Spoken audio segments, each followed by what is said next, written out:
दोस्तों, यह बात तो आपने सुनी होगी कि कर्मों का फल और भाग्य का लिखा कभी नहीं मिटता। हम अच्छे कर्म और बुरे कर्म नीचे धरती पर करते हैं और हम सोचते हैं कि हमें कोई नहीं देख रहा, लेकिन एक अलौकिक शक्ति है जो हमेशा हम पर नजर रखती है। जैसा बीज बोओगे वैसी ही फसल प्राप्त करोगे। ये कहावत आपने सुनी ही होगी, जैसे आप कर्म करोगे वैसा ही आपको फल भी प्राप्त होगा। लेकिन मेरा एक सवाल है, क्या आप इस बात पर यकीन करते हैं कि जैसा आप कर्म करते हैं वैसा ही आपको फल भी मिलता है? आइए इस कहानी के माध्यम से समझते हैं।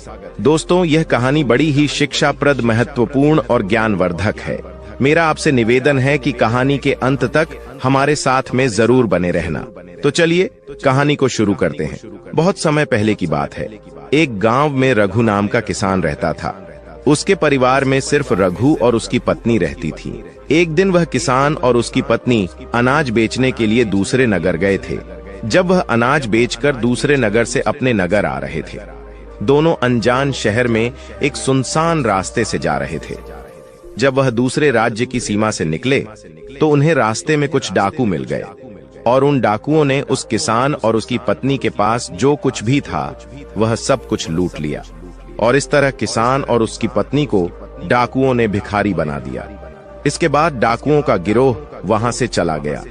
डाकू तो चले गए, लेकिन किसान और उसकी पत्नी को लूटने के बाद वह दोनों चिंता में पड़ गए और सोचने लगे कि आगे क्या किया जाए। एक तो अनजान शहर, और अनजान शहर में दोनों का बुरा हाल था, क्योंकि अनजान शहर में पैसा ही सब कुछ होता है। किसान अपनी पत्नी को लेकर अनजान शहर की तरफ बढ़ने लगा। उसे यह चिंता खाए जा रही थी कि अब मैं क्या करूं, और करूं तो करूं कैसे।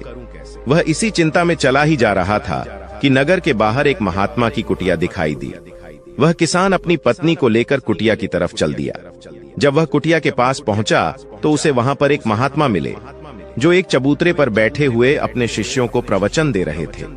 महात्मा को देखकर किसान सोचने लगा, क्यों ना इन साधु महाराज को अपनी समस्या बताऊं, शायद यह मेरी समस्या का कुछ समाधान कर दें।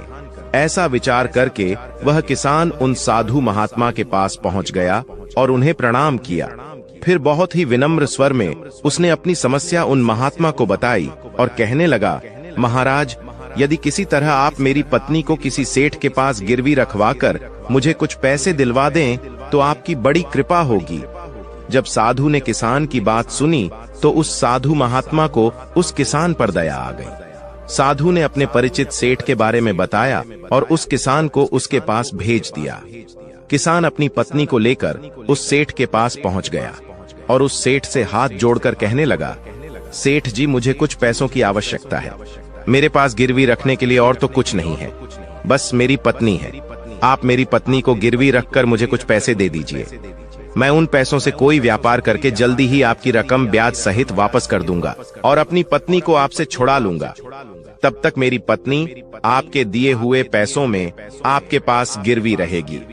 सेठ ने जब उस किसान की बात सुनी तो वह पैसे देने के लिए तैयार हो गया और पैसों के बदले में किसान की पत्नी को अपने पास गिरवी रख लिया। किसान सेठ के पास अपनी पत्नी को गिरवी रखकर और उस सेठ से कर्ज लेकर व्यापार करने के लिए आगे बढ़ गया। किसान ने उन रुपयों से अनाज का व्यापार शुरू कर दिया। वह अब किसान से व्यापारी बन गया। अब सस्ते दामों में किसानों से अनाज को खरीदता था और दूसरे जरूरतमंद किसानों को महंगे दामों में बेच देता था। इस प्रकार रघु ने उन पैसों से बहुत ही कम समय में अच्छा खासा धन अर्जित कर लिया। जब रघु ने खूब पैसा कमा लिया तो 8 महीने बाद फिर रघु उसी नगर में वापस लौट आया, जिस नगर में वह अपनी पत्नी को उस सेठ के पास गिरवी रखकर गया था। रघु नगर में आकर सीधा उस सेठ के पास पहुंच गया और सेठ के पास पहुंचकर कहने लगा, सेठ जी, मैं 8 महीने पहले आपके पास अपनी पत्नी को गिरवी रखकर गया था। आप अपना हिसाब करके मुझसे रुपए ले लीजिए और मेरी पत्नी को मुझे वापस लौटा दीजिए। यह सुनकर उस सेठ ने कहा, भाई क्या बताऊं, आज से 3 महीने पहले की बात है। तुम्हारी पत्नी अचानक बीमार पड़ गई और उस बीमारी के कारण तुम्हारी पत्नी की मृत्यु हो गई। मैंने तुम्हारी पत्नी का बहुत इलाज भी करवाया, अच्छे से अच्छे वैद्य को बताया, लेकिन मैं फिर भी तुम्हारी पत्नी को नहीं बचा सका। रघु ने जब उस सेठ के मुंह से यह सुना तो रघु यह सुनकर बड़ा दुखी हुआ। फिर थोड़ा धीरज रखकर उस सेठ से बोला, सेठ जी, जो होना था वह तो हो चुका है। शायद मेरे नसीब में ही ऐसा लिखा हुआ था। वह मेरे साथ रहती तब भी आयु पूरी होने पर उसे मरना ही पड़ता। होनी को कौन टाल सकता है। फिर भी आप अपने पैसे मुझसे ले लीजिए, ताकि मुझे इस बात का संतोष हो जाए कि मैंने अपना कर्ज चुका दिया और मैंने आपका कर्ज चुकाकर अपनी पत्नी को गिरवी रखने के कलंक से खुद को बचा लिया। रघु की बात सुनकर वह सेठ बोला, नहीं भाई, अब मैं तुझसे वह पैसे कैसे ले सकता हूँ। जब मैं तुम्हारी अमानत ही तुम्हें नहीं लौटा सकता तो अपना कर्ज वापस लेने का मुझे कोई हक नहीं है। रघु ने बार बार सेठ से अपना कर्ज वापस लेने का आग्रह किया, परंतु सेठ नहीं माना। उदास भाव से रघु जब वहां से निकला तो रास्ते में फिर उसी स्थान पर पहुंच गया जहां पर वह उन साधु महात्मा से पहली बार मिला था। हमेशा की तरह साधु महात्मा अपने चबूतरे पर बैठे हुए अपने शिष्यों को प्रवचन सुना रहे थे। रघु भी मन की शांति के लिए वहीं पर जाकर बैठ गया और महात्मा के प्रवचन सुनने लगा। साधु महात्मा ने जब रघु को देखा तो साधु महात्मा उसे पहचान गए और उसका हालचाल पूछने लगे। रघु ने पूरा घटनाक्रम उन साधु महात्मा को बता दिया। वह साधु एक सिद्ध महात्मा थे। रघु की बात सुनकर उस साधु ने कहा, भाई, उस सेठ ने तेरे साथ धोखा किया है। तेरी पत्नी निश्चित रूप से जीवित है। भाई, तेरी पत्नी को या तो उस सेठ ने अपने घर में छुपा लिया है या फिर उस सेठ ने तेरी पत्नी को अपने किसी परिचित के यहाँ दूर किसी जगह पर भेज दिया है। अब तू ऐसा कर, यहाँ के राजा के पास चला जा और राजा के दरबार में जाकर प्रार्थना करना कि राजा साहब मेरी पत्नी को सेठ से दिलवा दो, क्योंकि इस नगर का जो राजा है वह बहुत ही बुद्धिमान व्यक्ति है। वह निश्चित ही तेरी पत्नी को उस सेठ पर जोर डालकर तुझे दिलवा देगा। उसके दरबार में ही तुम्हारा फैसला होगा। जब रघु ने उस साधु महात्मा की बातों को सुना तो रघु उस साधु महात्मा की बात मानकर राजा के दरबार में जाने के लिए चल दिया। रघु राजा के दरबार में पहुंच गया और राजा के दरबार में पहुंचकर राजा से गुहार लगाने लगा कि महाराज, मेरी पत्नी को सेठ से मुझे दिलवा दीजिए। महाराज, मैंने सेठ के कुछ धन उधार लिया था। बदले में अपनी पत्नी को सेठ के पास गिरवी रख कर गया था।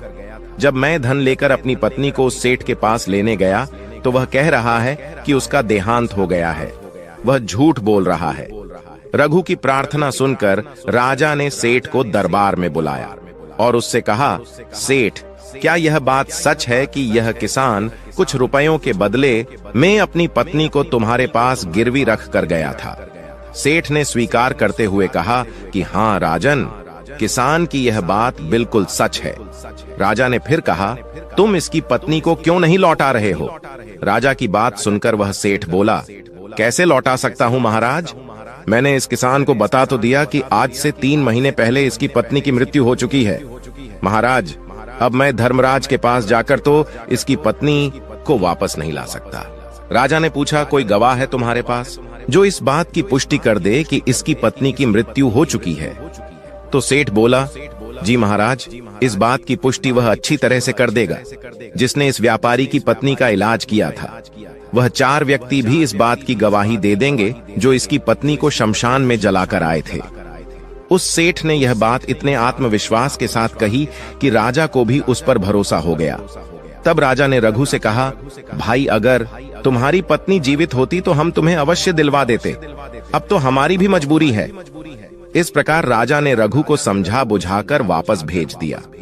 रघु फिर से साधु महात्मा के पास पहुंच गया और जो कुछ दरबार में राजा और सेठ ने कहा वह सारी बातें साधु महात्मा को बता दी। यह सब सुनकर उस ज्ञानी महात्मा ने कहा, मैंने राजा को इतना विवेकहीन नहीं समझा था। मुझे दुख है कि उसने तुम्हारे साथ कोई न्याय नहीं किया। उस राजा ने सेठ की बातों पर तो यकीन कर लिया और तुम्हें समझा बुझाकर मेरे पास वापस भेज दिया। अब तुम मेरी एक बात सुनो। तुम एक बार फिर से राजा के पास जाओ और उसे कहना कि सिर्फ 3 घंटे के लिए वह अपनी राजगद्दी पर मुझे बैठने का अधिकार दे दें। तब मैं राजा को बताऊंगा कि न्याय कैसे किया जाता है और न्याय किससे कहते हैं। रघु एक बार फिर से राजा के दरबार में पहुंचा और जैसा उस साधु महात्मा ने कहा था उसने राजा से कह दिया। राजा ने रघु की यह बात सुनी तो यह सुनकर राजा ने कहा, मुझे 3 घंटे के लिए राजगद्दी छोड़ने में कोई ऐतराज नहीं है। यदि ऐसा करने से तुम्हें न्याय मिल जाएगा तो मैं 3 घंटे के लिए उस साधु महात्मा के लिए अपनी राजगद्दी छोड़ दूंगा। तुम उन महात्मा को राज दरबार में ले आओ। रघु ने जब राजा के यह वचन सुने तो रघु साधु महात्मा के पास गया और उन साधु महात्मा को राज दरबार में ले आया। जब साधु महात्मा राज दरबार में पहुंच गए तो राजा ने अपनी राजगद्दी उन साधु महात्मा को सौंप दी। फिर राजगद्दी पर विराजमान होते ही साधु महात्मा के सामने उस सेठ को दरबार में प्रस्तुत किया और उससे कहा, सेठ जी, आपने कहा कि इस किसान की पत्नी आपके पास रहते हुए 3 महीने पहले ही स्वर्ग सिधार गई और आपका कहना है कि आपके पास इसकी पत्नी के मरने के गवाह भी मौजूद हैं। क्या मैं उन गवाहों से मिल सकता हूं? फिर राजा बने साधु महात्मा के आदेश पर सेठ के गवाह पेश किए गए। सबसे पहले साधु ने उस वैद्य को बुलाया जिसने रघु की पत्नी का इलाज किया था। साधु ने वैद्य से पूछा, क्यों भाई, आपने ही हरीश की पत्नी का इलाज किया था? वैद्य बोला, जी हुजूर, मैंने ही रघु की पत्नी का इलाज किया था। वैद्य की बात सुनकर वह साधु बोला, अच्छा वैद्य जी, मुझे ये बताओ कि तुम रघु की पत्नी का इलाज करने के लिए सेठ के घर जाते थे या फिर रघु की पत्नी इलाज करवाने के लिए तुम्हारे पास आती थी? राजा बने साधु महात्मा की बात सुनकर वह वैद्य राजा से बोला, महाराज सेठ जी मेरे औषधालय पर स्वयं आकर दवा ले जाते थे। साधु बोला, यानी तुम विश्वास के साथ यह नहीं कह सकते कि वह दवा सेठ रघु की पत्नी के लिए ही ले जाता था या फिर किसी और के लिए?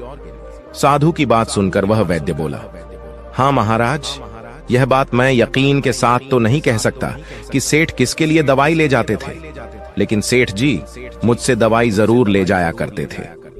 वैद्य की बात सुनकर वह साधु बोला, इसका मतलब तो यही हुआ कि तुम मरीज को बिना देखे ही दवाइयां देते हो।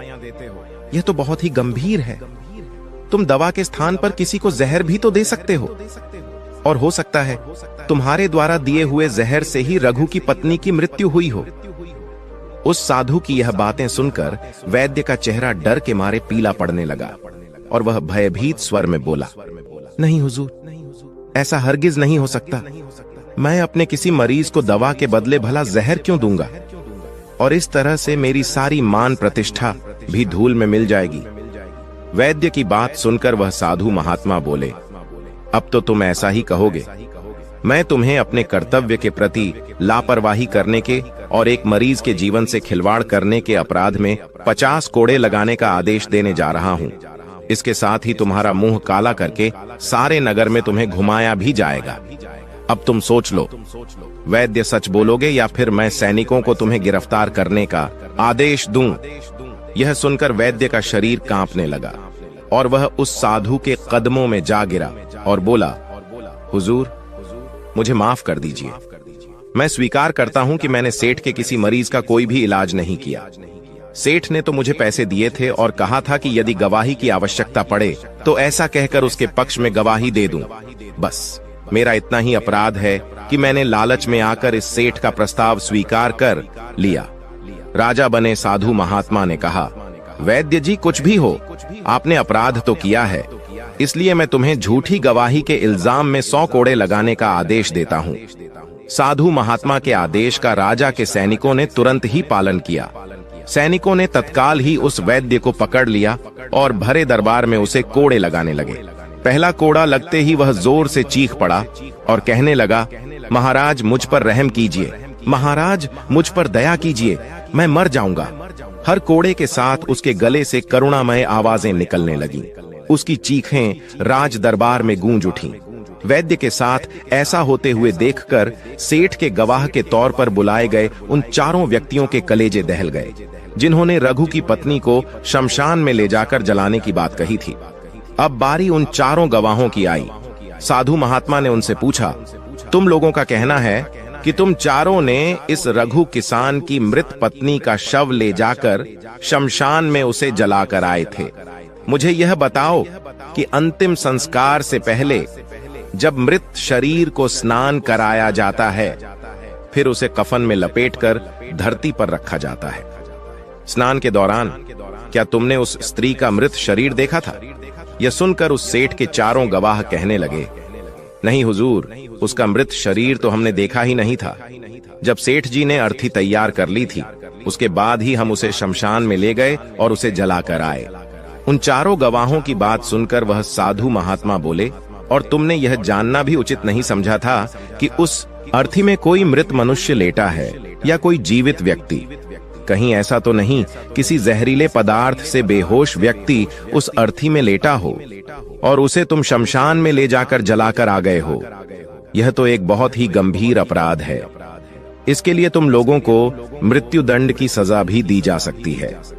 वह चारों गवाह वैद्य की पिटाई देखकर पहले से ही भयभीत थे। जब उन्होंने साधु महात्मा के मुख से मृत्यु दंड की बात सुनी तो वह सुनकर उन सभी के हाथ पांव मानो बिल्कुल ही ठंडे पड़ गए हों। साधु ने विनय भाव से सेठ की तरफ देखा। जैसे ही उस साधु महात्मा ने सेठ की तरफ देखा तो सेठ का चेहरा ऐसे काला पड़ गया। साधु ने सेठ से कहा, सेठ जी, तुम्हारे पांचों गवाहों की तो पहले ही हवा निकल गई। अब तुम बताओ कि किसी की इच्छा के विपरीत किसी की पत्नी को जबरदस्ती घर में रखना और अमानत में खयानात के अपराध में तुम कौन सी सजा पाना पसंद करोगे? साधु महात्मा की बात सुनकर सेठ का चेहरा एकदम से सफेद पड़ गया। उसके मुंह से कोई बोल नहीं निकल सका। राजा बने साधु ने कहा, सेठ, इससे पहले कि मैं तुम्हें 10 साल का कठोर कारावास की सजा दे दूं, अभी भी समय है कि तुम इस रघु किसान की पत्नी को दरबार में हाजिर कर दो। सजा के डर से सेठ ने तुरंत अपने सेवकों को अपने घर भेजा और सेवकों को घर भेजकर रघु की पत्नी को दरबार में प्रस्तुत कर दिया। साधु ने सेठ से लेकर रघु को उसकी पत्नी सौंप दी और सेठ को झूठी गवाही के अपराध में 5 महीने की कैद की सजा सुना दी। उन चारों गवाहों को भी कड़ी से कड़ी सजा दी गई, जिन्होंने रघु की पत्नी का शव शमशान में ले जाने की झूठी गवाही दी थी। यह देखकर राजा आश्चर्यचकित रह गया और साधु के सामने हाथ जोड़कर बोला, महात्मा, आप धन्य हैं। आपने मुझे सिखा दिया कि न्याय कैसे किया जाता है। राजा की बात सुनकर वह साधु महात्मा बोला, राजन, मेरी 3 बातें सदैव याद रखना कि कभी भी इन 3 स्थानों पर अपनी पत्नी को अकेला नहीं छोड़ना चाहिए। अब हम आपको बताते हैं। जिन स्थानों पर यदि कोई अपनी पत्नी को अकेला छोड़ता है तो उसे बहुत ही पश्चाताप करना पड़ता है। पहला स्थान है, अगर आपकी पत्नी को कोई बीमारी घेर ले और वह बीमार पड़ जाए तो ऐसी स्थिति में कभी भी उसको बीमारी में अकेला छोड़कर नहीं जाना चाहिए, क्योंकि जब कोई मनुष्य किसी स्त्री से विवाह करता है तो विवाह के समय वचन देता है कि मैं तेरे सुख दुख में और आजीवन तुम्हारे साथ रहूंगा। इसलिए बीमारी की हालत में उसके साथ सदैव बने रहिए और उसकी देखभाल करिए। जिस तरीके से पत्नी अपने पति की सेवा करती है, उसी तरह से पति का भी कर्तव्य बनता है कि अपनी पत्नी की सेवा में हमेशा तत्पर रहे। यह आपका कर्तव्य है। दूसरा स्थान है, अगर आपकी पत्नी निर्दोष है और कोई उस पर झूठा लांछन लगाता है तो ऐसी स्थिति में सदैव तुम्हें उसके साथ खड़े रहना चाहिए, क्योंकि एक लड़की अपने माता पिता का घर इसी आस में छोड़कर आती है कि पति मेरी भावनाओं को समझेगा और हर स्थिति में मेरा साथ देगा।